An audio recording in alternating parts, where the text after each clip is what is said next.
Hello বন্ধুরা, তোমরা দেখছো শিক্ষাদীপ ইনস্টিটিউট।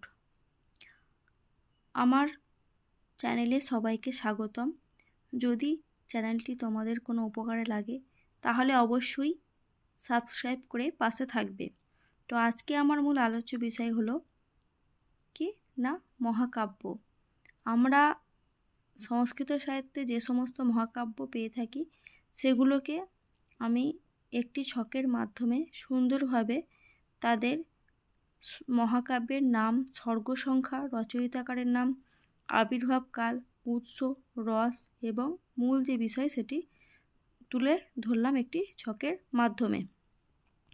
তো বন্ধুরা, তোমরা দেখে নাও যে সংস্কৃত সাহিত্যে মূল মহাকাব্যের নামগুলো কি কি।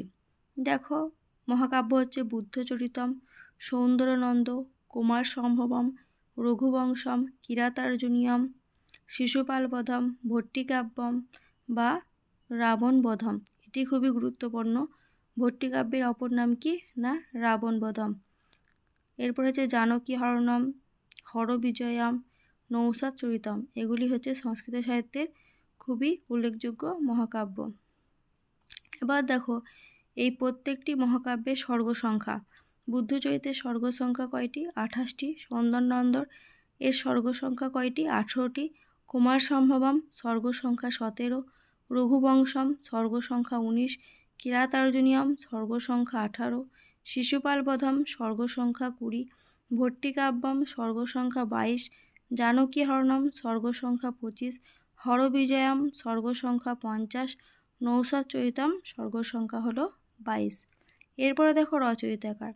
বুদ্ধচরিতমের রচয়িতাকারকে অশ্বঘোষ, সৌন্দর্যনন্দ অশ্বঘোষ, কুমার সম্ভবম কালিদাস, রঘুবংশম কালিদাস, কিরাতার্জুনীয়ম ভারবী, শিশুপালবধম মাক, ভট্টিকাব্যম ভর্তৃহরি বা ভট্টি, জানকী হরণম কুমার দাস, হরবিজয়াম রত্নাকর, নৌষাদচরিতম শ্রীহর্ষ।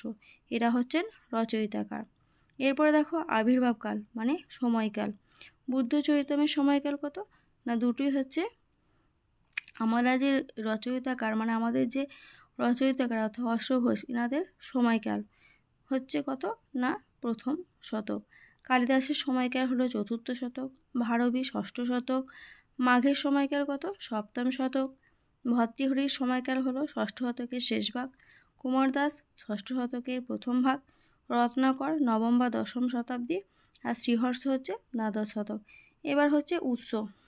দেখো, কুমার সম্ভবের উৎস কি না শিবপুরাণ, ব্রহ্মপুরাণ বা কালিকা পুরাণ বা স্কন্দ পুরাণ। রঘুবংশমের উৎস কি রামায়ণ। কিরাতার্জুনীয়মের উৎস হচ্ছে মহাভারতের বনপর্ব, এটি খুবই গুরুত্বপূর্ণ। শিশুপালবধের উৎস কি না মহাভারতের সভাপর্ব। ভট্টিকাব্যমের উৎস হলো রামায়ণ। জানকী হরণমের উৎস হলো রামায়ণ। হরবিজয়মের উৎস কি না পুরাণ।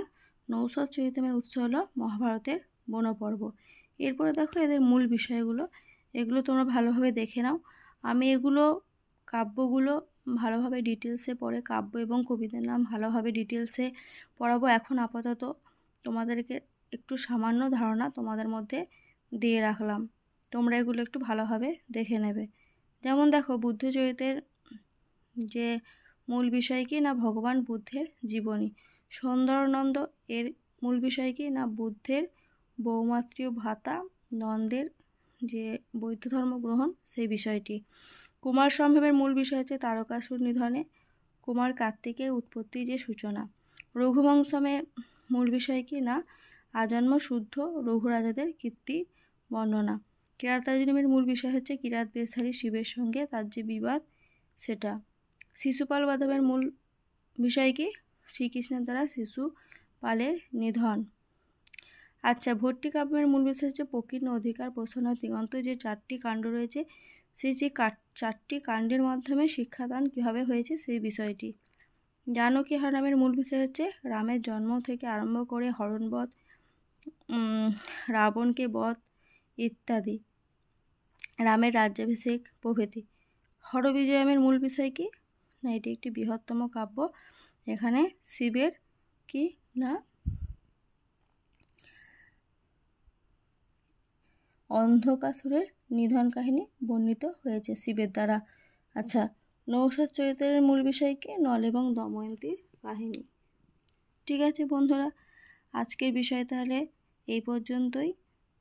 নেক্সট ক্লাসে আমি ভালোভাবে আরও কিছু কাব্যের নাম ডিটেলসে আলোচনা করব, কাব্য এবং তাদের কবি নাম এবং বিষয়বস্তু নিয়ে আলোচনা করব, এবং আমি পরে ধীরে ধীরে অন্যান্য ক্লাসে প্রত্যেকটি কাব্যকে ধরে ধরে সুন্দরভাবে তোমাদের বুঝিয়ে দেব।